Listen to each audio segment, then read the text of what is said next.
Bayangkan kamu bangun di pagi hari, listrik mati, internet mati, telepon nggak bisa digunakan.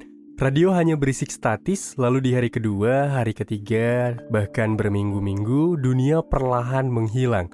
Bukan dengan ledakan besar, tapi dengan keheningan.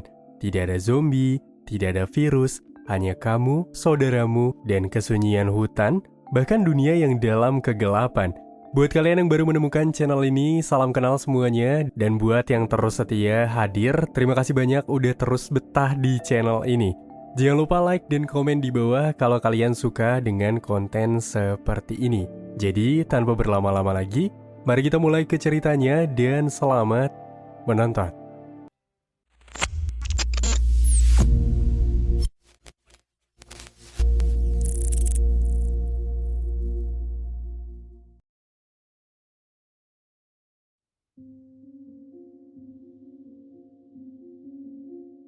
Tepat di suasana damai di area sebuah rumah modern yang terletak di dalam hutan terpencil, jauh dari kota.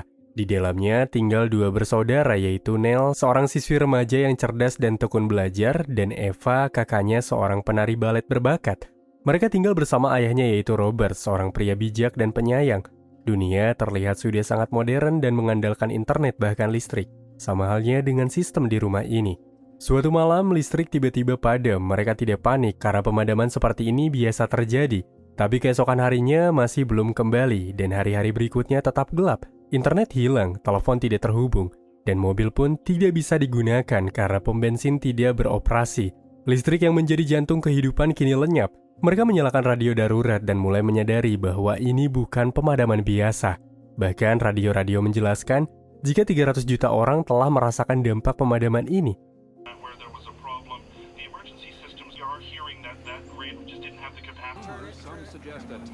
Dan di hari kedua, tiba-tiba radio mati total. Tidak ada signal, meski baterai masih penuh. Puncaknya pada hari ke-10, Robert memiliki ide. Ia memodifikasi mobil agar bisa berjalan menggunakan gergaji mesin. Mereka sangat bahagia, semua merayakan ide gila dari sang ayah. Dan berkat itu mereka pun akhirnya bisa pergi ke kota setelah 10 hari terjebak di rumah tanpa listrik dan internet. Namun sesampainya di pusat kota, kenyataan yang lebih keras menimpa mereka.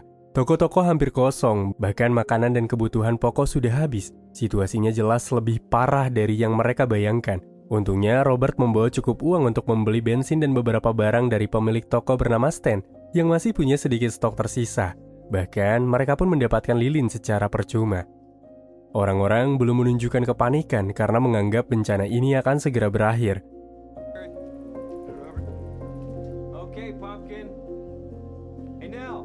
More energy in your vector. Good. And pull and release. Given this the end of the world, no.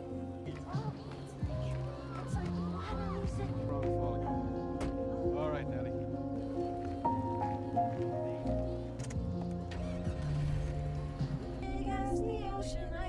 Tepatnya di ujung malam gelap, mereka mulai mendapati masalah serius. Karena Robert yang berencana membantu seseorang yang dilukai harus memutuskan tidak bisa peduli lebih lanjut dengan situasi terkini karena orang-orang mulai kehilangan akal mereka. Ketika hari menjelang pagi, Robert memutuskan untuk tetap tinggal di rumah mereka di hutan karena merasa lebih aman daripada kembali ke kota yang kini kacau. Walau keputusannya memancing keributan dari kedua anaknya yang merasa mereka tidak bisa diam terus-terusan di sini. Saat mereka sedang menyesuaikan diri dengan situasi baru, tragedi tidak terduga terjadi.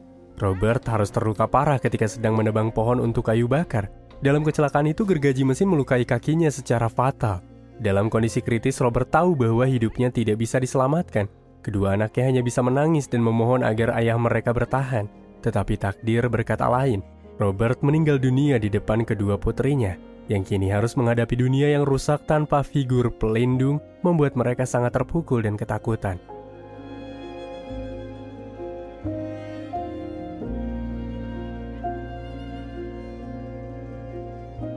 Setelah pemakaman sederhana yang dilakukan di halaman rumah, Neil dan Eva yang masih terluka bertekad untuk tetap tinggal di dalam rumah sesuai apa yang dibicarakan oleh sang ayah. Eva sebagai kakak terlihat depresi. Sementara Neil sebagai sang adik kini bergerak seolah-olah menjadi kakak. Ia menenangkan emosi Eva. Bahkan ketika ayam mereka mati diburu babi hutan, ia berusaha menyiapkan makanan seada-adanya untuk mereka. Tapi seiring berjalannya waktu, mereka mulai saling menjaga satu sama lain. Mereka juga belajar bertahan hidup dari buku mengenai tanaman liar, mengumpulkan air hujan, mengawetkan makanan, dan mengatur jadwal kerja. Eva tetap menari meski tanpa musik sebagai bentuk terapi untuk dirinya. Dan Neil tetap belajar sebagai cara mempertahankan kewarasan. Ketegangan sesekali muncul, tetapi hubungan mereka tetap kuat. Stop!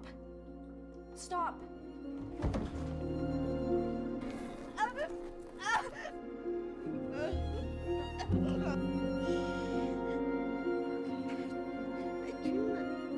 Namun, segalanya berubah ketika suatu malam seseorang mengetuk pintu.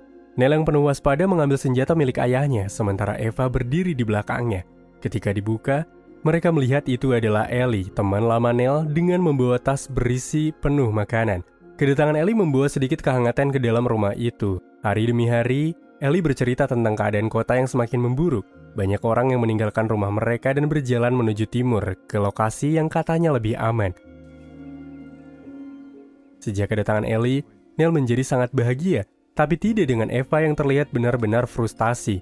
Ia benar-benar kesepian, apalagi ia yang sudah menyiapkan tarian sepanjang tahun tapi audisi tidak bisa digelar karena situasi tengah seperti ini. Dalam satu momen, Ellie mengajak Neil ikut ke kota mencari tempat aman tepatnya di timur, dan asumsi di sana sudah normal dengan listrik yang hidup dan lain-lain. Neil memutuskan untuk ikut, tapi Eva menolak dengan alasan rumah ini adalah satu-satunya warisan ayah mereka. Tempat yang masih terasa seperti dunia lama. Tapi ada alasan lain, di mana menurut Eva semua itu hanyalah rumor. Jadi dengan sangat berat hati, Neil memutuskan untuk meninggalkan Eva sendirian di tengah hutan gelap tanpa kepastian.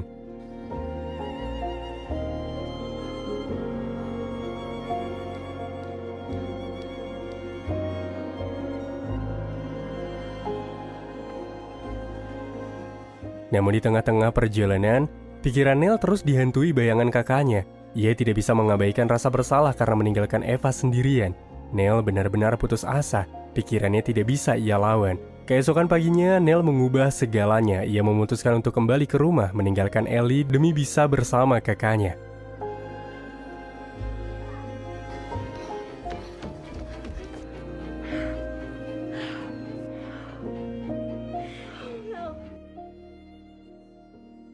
Waktu kini tampaknya terus berlalu, tepatnya 6 bulan tanpa listrik.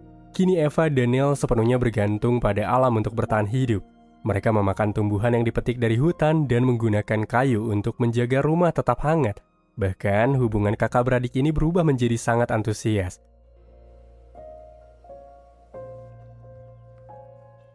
Suatu malam, mereka memutuskan menggunakan sedikit bahan bakar yang tersisa untuk menyalakan generator. Untuk yang pertama kalinya setelah berbulan-bulan, cahaya kembali menerangi rumah mereka. Dengan momen penuh kenangan itu, mereka menonton video keluarga yang merekam kebahagiaan masa lalu bersama ayah dan ibunya.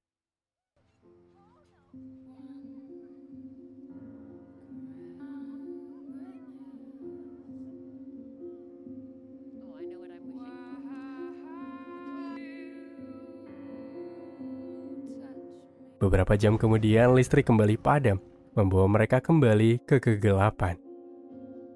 Hari-hari berikutnya, mereka menjalankan rutinitas seperti biasanya. Neil pergi ke hutan untuk mencari tumbuhan, sementara Eva memotong kayu di halaman. Neil berjanji akan kembali dalam beberapa jam ke depan. Namun, sebuah kejadian tidak terduga mengubah segalanya. Seorang laki-laki tiba-tiba datang ke rumah mereka. Lelaki itu adalah pemilik toko di tempat mereka pernah berbelanja. Eva memiliki firasat buruk sejak kedatangan lelaki itu muncul di depan rumahnya. Kecurigaan terbukti benar. Ketika lelaki itu tiba-tiba menyerangnya, dia menyeret Eva dan memperkosanya. Kejadian itu sangat cepat, brutal, dan tanpa alasan. Eva hancur. Dunia yang sudah runtuh secara teknis kini juga runtuh secara moral dan psikologis. Setelah melancarkan aksinya, lelaki itu pun pergi mencuri bahan bakar mereka sebelum benar-benar menghilang. Ketika Neil kembali dari hutan, ia menemukan kakaknya dalam keadaan hancur. Eva tidak banyak bicara, hanya diam dengan pandangan kosong. Neil benar-benar menunjukkan sifat peduli kepada sang kakak. Ia bahkan segera mengambil tindakan menutup rumah dengan kayu agar tidak ada orang lain yang bisa masuk. Ia tahu bahwa mereka kini dalam bahaya besar, dan memutuskan untuk selalu berjaga dengan membawa senjata di tangannya.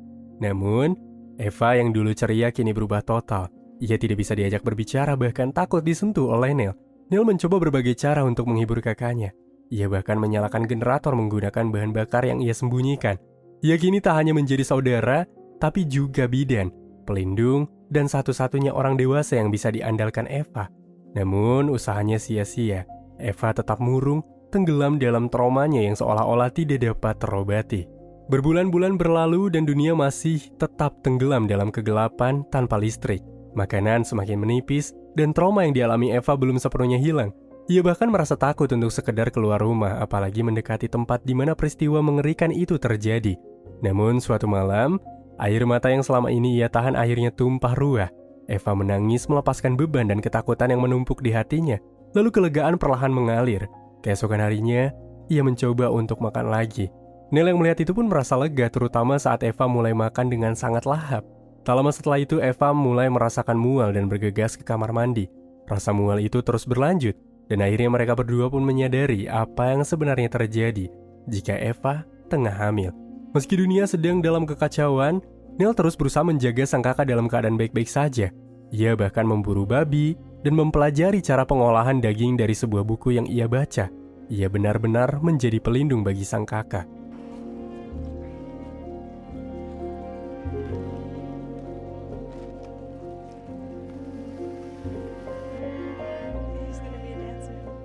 Sementara Eva juga dengan senang hati ingin membiarkan kehamilan ini. 15 bulan sejak listrik padam, perut Eva semakin membesar. Dalam keheningan yang sudah terbiasa, terlihat jelas bahwa Eva kini telah menerima kenyataan hidupnya. Namun mereka menghadapi masalah baru. Rumah yang dulu menjadi tempat berlindung mulai rusak parah. Hujan yang terus turun tanpa henti membuat kayu-kayu rumah rapuh dan bagian atap sudah banyak yang runtuh. Di tengah kondisi itu, kehamilan Eva mencapai puncaknya.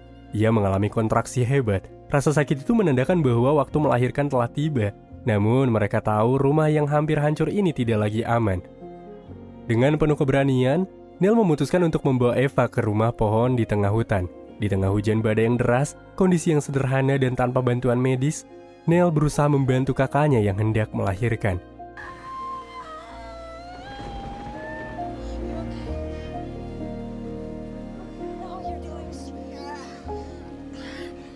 Ketika tangisan bayi memecahkan heningan, Eva menangis bahagia. Bayinya begitu kecil, lucu, membawa seberkas harapan di tengah gelapnya dunia. Badai pun berlalu dan mereka kembali ke rumah. Tapi kini, rumah itu tidak dapat dihuni lagi. Atapnya hampir seluruhnya runtuh. Dan dulu rumah yang menjadi tempat mereka membangun kenangan, kini terasa dingin dan berbahaya. Dengan berat hati, mereka pun memutuskan untuk membakar rumah itu. Neil mengerti bahwa itu adalah langkah yang perlu diambil. Bukan hanya karena rumah itu tidak layak huni, tetapi juga untuk memastikan keberadaan mereka tetap tersembunyi.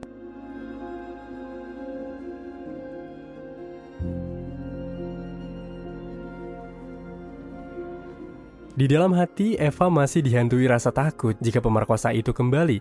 Setelah mengemasi barang-barang yang penting, Neil menyalakan api. Mereka berdiri menyaksikan rumah itu dilahap api, membawa semua kenangan masa lalu tentang ibu dan ayah mereka, tentang keluarga yang dulu terasa utuh, kini rumah itu hanya tinggal abu. Mereka menyadari bahwa bertahan hidup bukan hanya tentang tempat tinggal, tapi tentang melangkah ke depan. Dengan bayi di tangan, Neil dan Eva berjalan menembus hutan tanpa tujuan yang pasti dengan satu keyakinan, jika hidup harus tetap berjalan. Mereka tidak tahu apakah dunia di sana sudah lebih baik, tapi mereka percaya bahwa selama mereka bersama, mereka bisa melewati semuanya.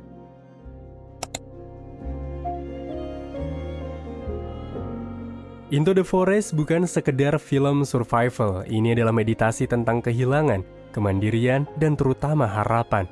Dunia tidak selalu runtuh dalam ledakan, kadang dunia mati dalam keheningan dan hanya mereka yang cukup kuat yang bisa bertahan di dalamnya. Kalau kamu suka film dengan nuansa sunyi seperti ini, jangan lupa klik like dan subscribe dan tulis di kolom komentar kalau kamu ada di situasi seperti ini, apa kamu akan tinggal atau pergi.